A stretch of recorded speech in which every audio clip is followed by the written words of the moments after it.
রাধে রাধে বন্ধুরা, আজকে ফুলকপি পেঁয়াজকলি দিয়ে ডালনা বানাবো। এই জন্য পেস্ট করে নিব টমেটো, মগজ, কাঁচা লঙ্কা, জিরা গুঁড়ো, ধনা গুঁড়ো একসাথে পেস্ট করে নিয়েছি। এখন পাঁচফোড়ন সম্বাদ দিয়ে এক তেজপাতা সম্বাদ দিব আর ফুলকপিটা ভালো করে ভেজে নিব। সাথে নুন হলুদ দিয়ে দিব। নুন হলুদ সাথে আবার ভালো করে একটু ভেজে নিব।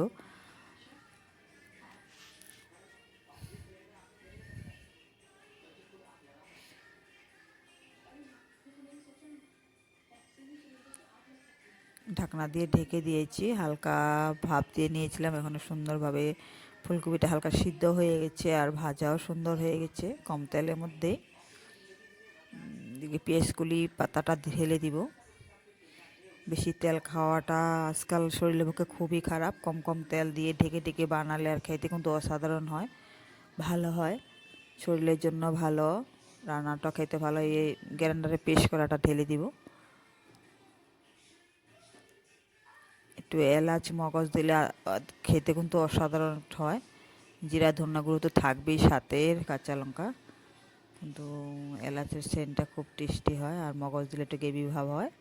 এদিকে দুধ জল দিয়ে দিব, একটু ভুগের মতন রান্না হয়, অনেক টেস্টি হয়। খেয়ে দেখবি বন্ধুরা, এভাবে বানিয়ে খাওয়া। সুস্থ থাকো, ভালো থাকো, আশা করি সবাই ভালো থাকো। রাধে রাধে।